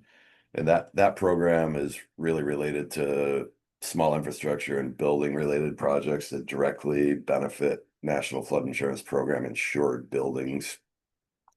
And that one is available on an annual basis. All of these are through Demis. But also like to point out with this changing environment that we're in, not to just think of this as a FEMA planned, but there are other funding opportunities such as DEEP's resilience grant program, other sources from organizations like the Nature Conservancy and the National Fish and Wildlife Fund. And while those programs may not necessarily require this exact plan, this plan is beneficial to identifying those programs. And when you go to those funders, if your project is in the plan, it shows that it's been given thought and has had community buy-in and support and so forth. So you know, we focus a lot on FEMA and getting a plan that they'll approve, but this plan should serve a lot of other purposes as well. And also, please feel free to jump in with questions. I'm going a little quickly through the initial pieces here. The plan update requirements, and there's quite a few of them, but some of the highlights is it has to follow a comprehensive planning process. We have to describe and demonstrate who is involved in preparing the plan, establish methods for monitoring, maintaining, implementing, and updating the plan. The hazard identification and risk assessment, think of that as the homework that you do before you make the investment of mitigation. That has to be updated every 5 years along with the plan with fresh profiles, histories, location, extent, probability, vulnerability, and estimation of potential losses and the impacts of development trends on those losses. And then we also do a capability assessment where we look at what is each jurisdiction's what are you currently doing in terms of planning policies, regulations, programs, where there might be gaps in capabilities or capacity as well. And then the results of that risk assessment and the capability and capacity assessment are the basis for which we develop mitigation strategies and actions to either fill those gaps or reduce damages via the plan. And then again, I already mentioned the DEMIS and FEMA approval process. So what has changed since the last time we went through this and ending in 2021? Some caveats to add to this slide, but in May of 2023, FEMA issued new local mitigation planning guidance. That guidance required some changes. It includes enhanced consideration of climate change and climate change adaptation. And what's unique about that is this is a 5-year plan, and climate change is, obviously looking at a longer horizon than that. But so the shift is sort of from a snapshot in time to thinking of actions that could reduce the changing hazard threats. It required inclusion of community lifelines, and this is where a lot of the transportation components come into play. Transportation is the major community lifeline. But community lifelines can be anything that if you think about what would hurt in your community to lose, what would hurt the most to lose, it could be anything from a anchor grocery store to Route 9 to a bridge. So there's a whole bunch of things that can be community lifelines. So in addition to critical facilities, we're looking at those community lifelines this go around. Increased emphasis on future development. I know the RiverCOG region is not a rapid growing area, but in the regional plan of conservation and development, there is some discussion of future land use that we'll be taking a closer look at this time. Increased emphasis on high hazard potential dams. There is another grant program for that I didn't mention before. And then an increased emphasis on social vulnerability. So those are the major changes. Having said that, the administration recently issued a memo saying that the social vulnerability piece and the climate change piece are no longer required.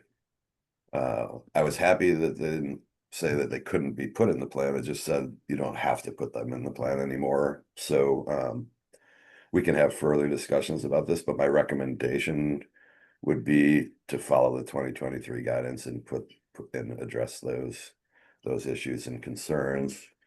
And what most of the rest of Connecticut COGs have been doing as they update their plans are kind of transitioning from a natural hazard mitigation plan to a hazard mitigation and climate adaptation plan. The status of that guidance could change. I suspect it will be updated, and we'll have to be flexible and adjust on the fly if it starts to add requirements or prohibit things. But we just don't know yet exactly how that's going to play out. All right. And then continuous improvements.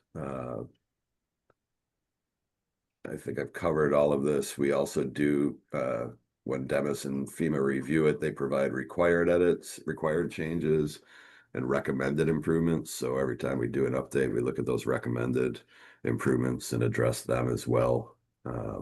So that'll be part of the process. And then public outreach is another requirement. We have to demonstrate and prove how we involve the public. Whereas with some plans and things that get adopted, there's, oftentimes a requirement just to have 2 public meetings and you call it a day. If 3 people show up, 3 people show up. In this process, we have to do more than that, and actually we have to gain public participation no matter how we do it. So public includes residents and business owners, and there's also a requirement for stakeholders.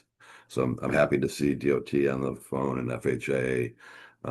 We will have to reach out to other stakeholders, including some state agencies, NGOs and other not-for-profits, neighboring communities, the other COGs. We give them the opportunity to review the plan. Any chambers of commerce, neighborhood associations, large employers, anybody that you can think of. I put a few pauses in the presentation, so not just talking for 45 minutes. So I wanted to pause here and ask, and you can put it in the chat or you can raise your hand or just shout it out, but are there any particular stakeholder organizations that folks think should be involved in this plan?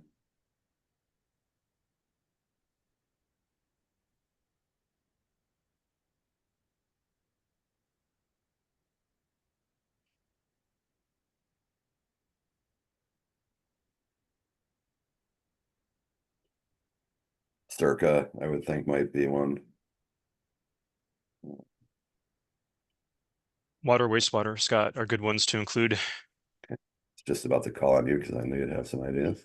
They usually have good input, water and wastewater utilities. Yeah, good call. All right, we can dig into this more at the local meetings. Will be more around the table working sessions, so we can have more discussion on this. But if anybody thinks of any others, please feel free to put them in the chat.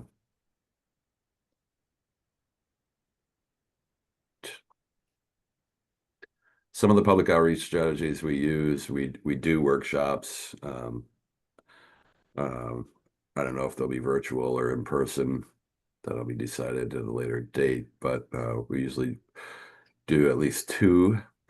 One close to the beginning of the process where we're very similar to this meeting where we introduce the whys and the whats, and then one after the results of the risk assessment to make that presentation, get any input, and start talking about mitigation strategies. We will do an online survey that will be broadcast widely. A pretty good success last time we did that. I don't remember the exact numbers, but it was decent responses, and that survey results inform some of the risk ranking. There is already a page on the RiverCOG website where we'll use for updates and post meeting notes and presentations and recordings and things like that. May or may not do a story map.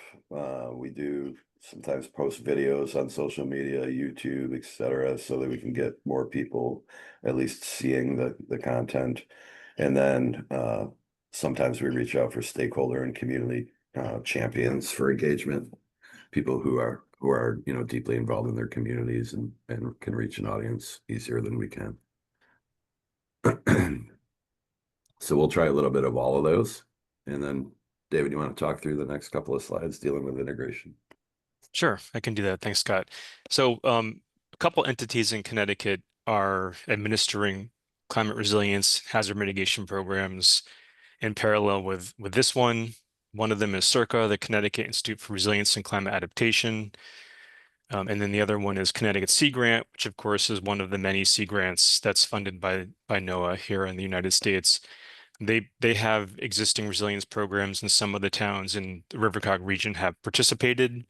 So, for example, we know that East Haddam and Portland have just finished up Resilient Connecticut subset projects with CIRCA. In East Haddam, it involves flooding along Sucker Brook. In Portland, it's flooding downtown, where the police department, senior center, and the library kind of back up to one another. So both of those projects really have a focus on critical facilities, and that should lead right into this hazard mitigation plan. So we'll be able to pick up recommendations from those two studies and position them for grants. That's kind of this is the logical next step. The timing has worked out pretty well. Sea Grant also is going through some resilience planning in Chester, Chester, Essex, and Deep River. One of those meetings is occurring tomorrow, actually, with Chester. So there'll be some input from that grant process as well that can feed into this hazard mitigation plan. And then there's other plans that we can look at. For example, the Priority Climate Action Plan, the PCAP, and the Comprehensive Climate Action Plan, the CCAP, that I think Scott's team is working on again for the region along with CROG. So our plan will be to bring a lot of that into this update. This is kind of the same graphic. The previous one was for people that like maps. This graphic is for people that like smart art and PowerPoint, which is only a few of us, but it shows kind of how the hazard mitigation plan and CIRCA's program and the Sea Grant programs are kind of all it's like leapfrog, right? They seem to be occurring at times that don't line up, but they really do play into one another, especially because the hazard mitigation plan is updated every 5 years. Yeah, and just to reemphasize David's point, I think one of the focuses of the Resilient Connecticut program was to build a project pipeline, and by having those projects like well thought out and conceptualized and pretty much ready to be designed, it works out really great because you can now put them directly into this plan, and they're in there. It's kind of in the queue as funding becomes available. So it's great because oftentimes we struggle to find like well thought through, meaningful projects. We have concepts and ideas and things that we know we want to do, but to have something that's pretty far along in the project development sequence is a real nice addition.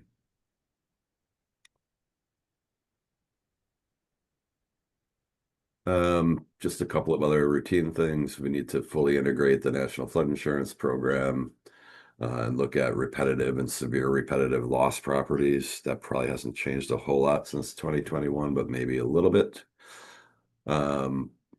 We have to describe the current status of the projects that are in the 2021 plan. I'll cover that in a bit more detail in a minute. Address changes to critical facilities. Margot and her team have been working on updating the critical facilities data. And then again, addressing capacity and capabilities, which I already mentioned. So for those of you who are familiar with the plan, I just wanted to take another pause. And I know folks just got out of a 1 hour meeting, and now we're in the back half here. So I have people maybe meeting it out, but is there anything about the current plan for those who are familiar with it that folks don't like, would like to see changed? Any other feedback or comments that you'd like us to hear?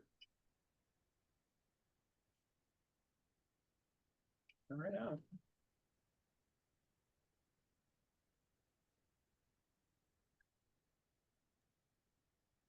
Can you hear me now?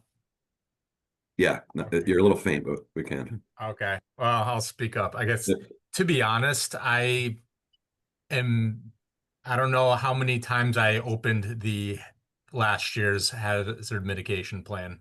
So I guess maybe if we can build more tools or making it user friendly in a way where it'll encourage us to go into it more often. Yeah, that's a pretty common response.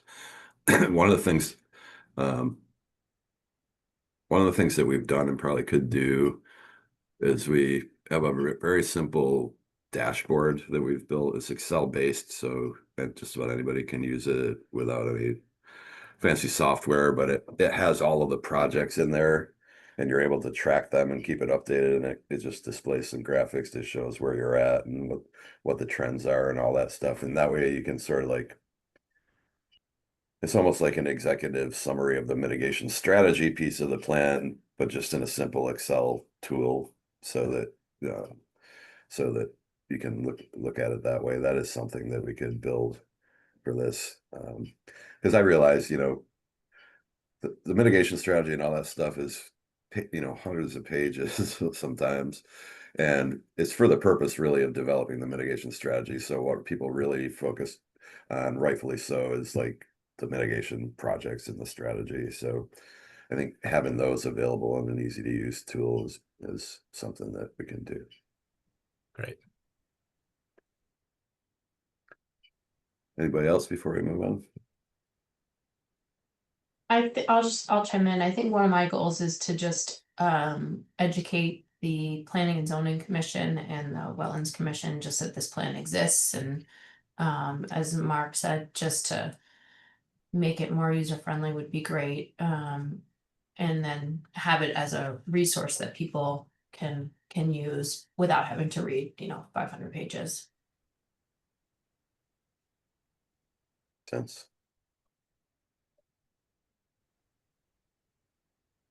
Right. Again, feel free to put any thoughts or ideas in the chat if you have any as we move forward. So the hazard ID and risk assessment, this is kind of the heavy lift piece of the project. I'm not going to go through much detail on that, but these are the hazards that are in the current plan. I guess we asked the question, do these still make sense? Have there been any changes in priorities as a result of recent events or other changes? What we've also been doing is rearranging these along a climate aligned taxonomy. So looking at like clumping atmospheric hazards, hydrologic hazards, wildfire, geologic hazards. So there's different ways to do that. We may move things around a little bit this time, but I guess the general question is, are these still the hazards that we want to address? Or are there any on there that you don't think are worth addressing? And before I shut up and let people answer the question I just asked too, I also like to point out, like, there's limited resources for planning and there's limited resources for projects. So I kind of encourage folks to like, well, it's great to throw in the kitchen sink. Do you really want to invest a lot of money looking at a hazard that you may not ever get to mitigating, or do you want to concentrate the most on hurricanes and floods and droughts and the ones that are most common? So with that said, I'll take any discussion or answer any questions or take ideas.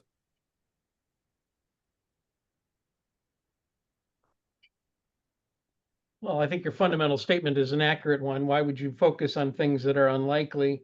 I don't know how likely we are to be hit by a tropical cyclone or a tsunami, but I mean, the other things are possibles. Yeah. Yeah, and the tropical cyclone one is just a fancy word for storms that aren't hurricanes. So, okay. Technically a nor'easter. I would question tornadoes. I remember seeing a chart last week or two of tornadoes that have hit Connecticut in like the last couple of decades, and I don't think there's been one over a tier 1 or whatever the right classification is in recent memory. So that's just my opinion on tornadoes. Yeah, they are increasing in frequency with these severe cloudburst type storms that we get.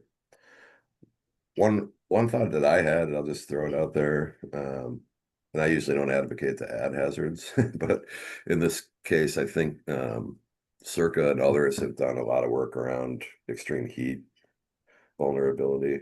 And I know the COG region is still largely rural, but extreme heat may be one that we want to include that might open up some non-FEMA funding opportunities. David, are your other plans that you're doing in Connecticut including that? They are, yeah, and it's starting to become a higher ranked hazard, so it gets more attention than some of the others. Yeah. Yeah, and if you ever want to do things like, retrofit for a cooling center or build a resilience hub or, advocate for generators or all those types of things, that it may be helpful to have extreme heat in the plan. But that's the only change that I could really think of. This is Marco. I really think that our region needs to focus more on forest fires. And we've already had the Middletown fire and, several brush fires around the area. And with that drought last summer, we were so close. And I think that that's something that came up last time we went through the plan in many of our towns with access and just being ready for that. So I think that we should hopefully take a look at that more closely than we did last time. It's a good point. Okay, yeah, good. That's that makes sense. All right.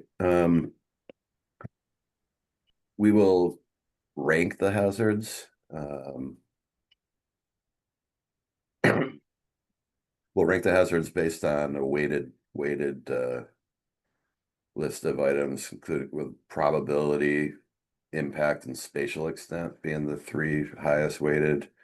Warning time, public sentiment, again, that comes from the survey that we'll do, and duration.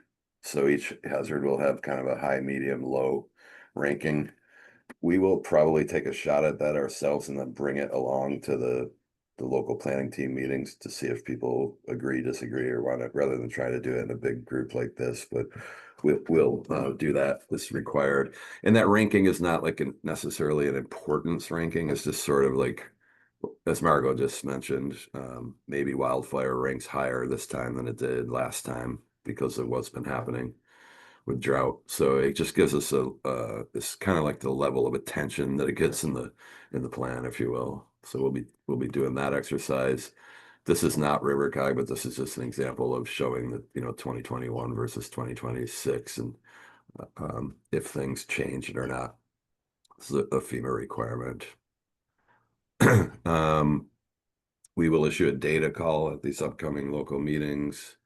But if anybody wants to mention now any hazard events that have occurred since 2021, what specific vulnerabilities exist in the planning area that might not have been captured in the previous plan, or updated areas of concern, be happy to take those. We may want to go to the chat because I think I'm running about 5 minutes behind here, so I want to try to catch us up a little bit. Critical facilities, I mentioned we'll be updating those with data provided both at the local meetings and some work that's being done currently or has been done by COG staff. We will do loss estimation for many of the hazards where the data allows us to do that. There's a FEMA software program called HAZUS that addresses flood, wind, and earthquake. I offer that with a caveat that there's been some recent changes to the program that have rendered it very, very challenging to use, and there's no FEMA resources remaining to help with those challenges to speak of. So that may change a little bit. And then we use non-hazardous analysis for the other hazards using historical data from a series of federal, local databases, downloading or downscaling data. Oops. Just found a typo and I was going to correct it. I forgot I was in presentation mode from other sources. And then for the hazards that are where it's hard to actually estimate actual losses, we do exposure analysis. There's also a new tool available. FEMA has developed this National Risk Index. I will cover it just briefly and ask David to chime in if he has anything to add, but it looks at a variety of different hazards by region at the census tract level. And it ranks, it looks at annualized losses, estimated annualized losses for coastal flooding, riverine flooding, hurricane, might even do tsunami, a bunch of different hazards, most of the hazards on your list. And it looks at social vulnerability in those census tracts, physical vulnerability, like what, like flooding is the example that comes to mind, different parameters for wind, et cetera. So it's an index of contributing factors to vulnerability at the census tract level. And it provides ranking information and dollar loss information for many of the hazards. So while it's certainly not perfect, it's pretty darn good. And it supplements HAZIS nicely, and in some cases replaces it. And the good news is it's not a lot of work to use it because most of the work is done for us. I probably didn't do that much justice, David, but I think that's the basic gist. Yeah, that's good. That's good for the hazards that we don't have much data for. Yeah. So lastly, the capability assessment and mitigation strategy update. We will go through and provide a questionnaire at the local meetings.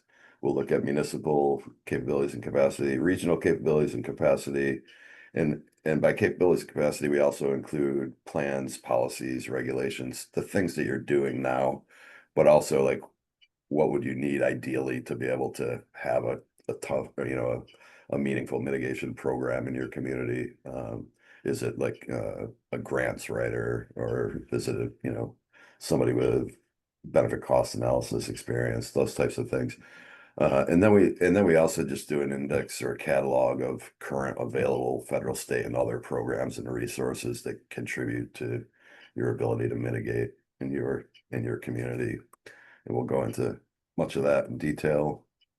These are the regional goals from last time, the goals and objectives. We adjusted it down to only 3 last time. One of them deals with future development through policy planning, regulations, et cetera. The other deals infrastructure and things that are already there in harm's way where we need to do like built environment projects. And the third one is more research and education and outreach oriented. And we felt like those 3 general categories of goals were broad enough to develop mitigation strategies, which have to be linked to these goals. So we'll take another quick pause and ask, are there any, anybody feel like these are not sufficient or need to be changed, or are they still pretty accurate and capture what we're trying to do?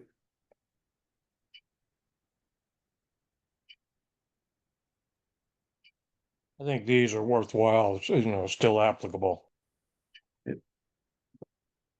Thanks, Bob. And I should have added also at these local meetings for each annex, each local city or town annex, there's an opportunity to add goals that are specifically relevant to Clinton or Middletown or Portland or East Haddam. So if there's certain things that you want that aren't necessarily for sharing across the region, we can and will do that at the local meetings as well.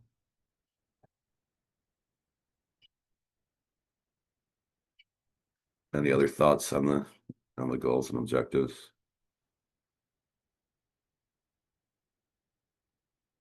And there'll obviously be opportunity for more input as we go. This is kind of just an intro.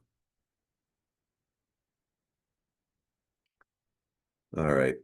The mitigation actions from the last plan, we have to, there's no requirement that, like, you don't get penalized if they're not done, but in every plan update, we have to identify which ones are completed, which ones were deferred, usually due to no funding, which ones don't make sense anymore, or changing priorities, which ones should be kept in the plan and for the next cycle, and which ones should be deleted. And oftentimes staff changes occur, elected official changes occur.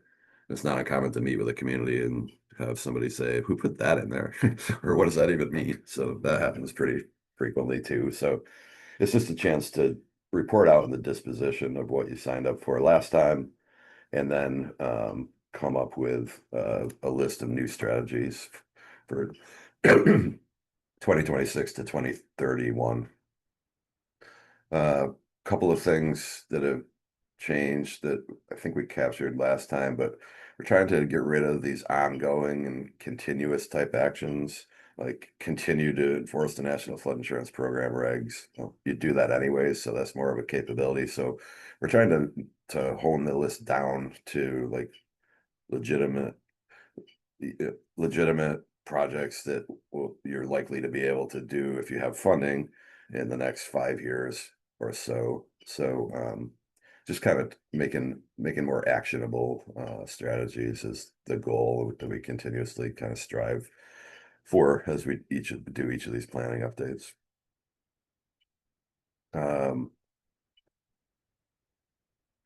So that's the process, just quickly in a nutshell.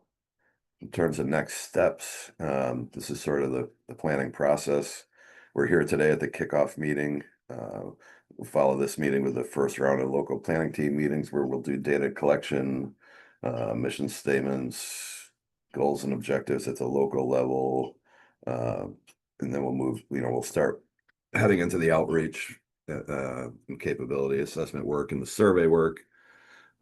We will disappear, or whoever ends up doing the remainder of the plan will kind of go a little bit dark for a few months when they're working on the risk and vulnerability assessment.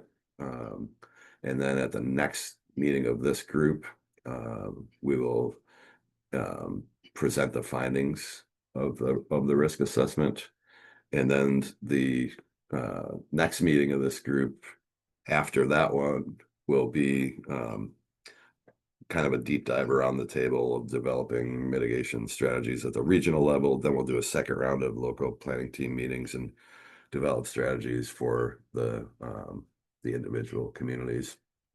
And then the last meeting will be a review of the draft plan before it gets submitted up to NEMA and FEMA. The timeline, if all goes as planned for all this work, is here we are in late May.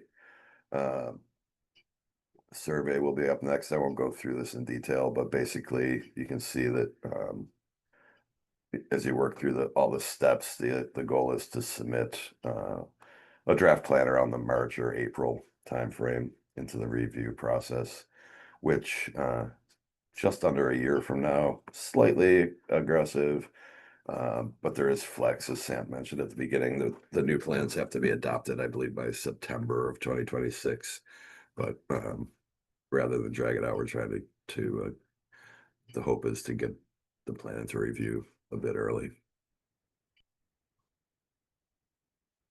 So next steps, formalizing these committees, completing the first round of in-person meetings. I've already mentioned several times what we'll try to accomplish at those meetings. You can see the bullet list here. And then, getting moving out on the public outreach and stakeholder involvement. So those are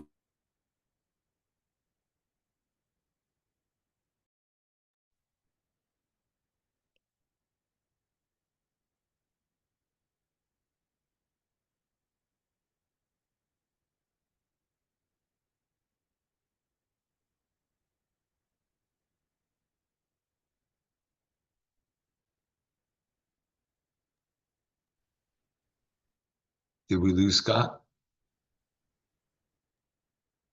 I think we did. He looks like he's frozen. He's frozen. Let's wait a minute and see if he rejoins. I'll take a second to jump in and say I just put a homework assignment in the chat, which is not hard homework, but take a look at the status of your previous actions. They were developed in 2020, reviewed in 2022. And so Margot had posted all the meeting notes right there on the HMP part of your website. So take a quick look. David, I don't see that in the chat. I don't know. You don't see the link? Did you message someone directly instead of? I don't did. see a link. It's Merrick. He should tell on me. Hold on, I'll do it again. I don't know how I did that. There we go. There we go.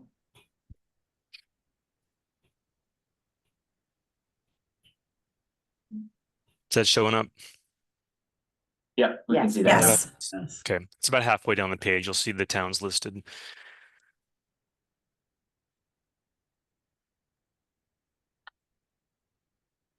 And Scott may have been done, more or less. I think there wasn't much more in the slides. I have access to the presentation. If we can try, there was just one more slide about the data call, which we're going to be sending out as a follow-up. I will share my screen. Let me know if you can see it, and I'll just run through it really quickly just to give you some awareness about what's happening. Are you guys Thank able you to very see it yet? much. Yep, that looks good. Fantastic. Okay, so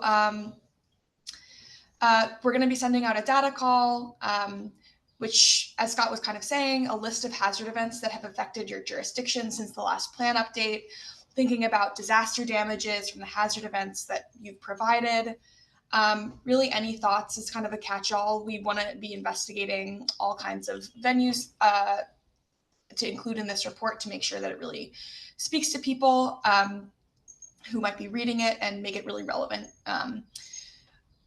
State or federal funding that you've received. He listed some examples here, as well as any plans, policies, or regulations that might have been created since the last plan update. This will be kind of incorporated into our capability assessment and really help us drive recommendations or any kinds of recommendations or items to include in the mitigation plan. Does anybody have any questions? This is Scott. Hey, I'm Scott. back. Hell yeah.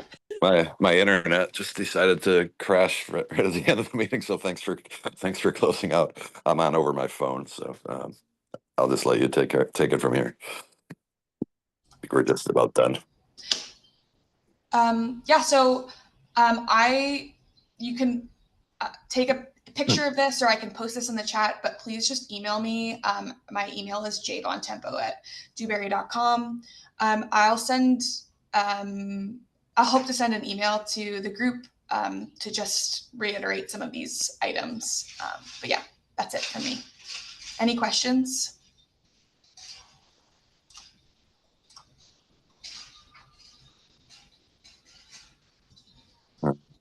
I apologize for the technical difficulties, but as I was saying, I think I said before I got cut off, we will be sending out an agenda and kind of a wish list of items that we'd like to talk about at the local planning team meetings starting next week, and we'll get that out by COB tomorrow so that people have a little heads up.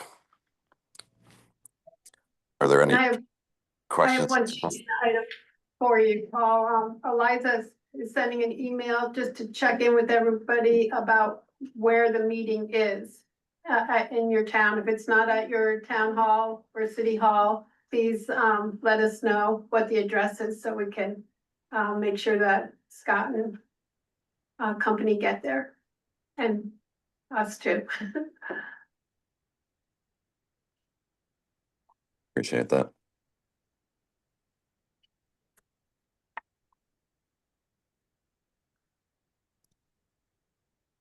Right.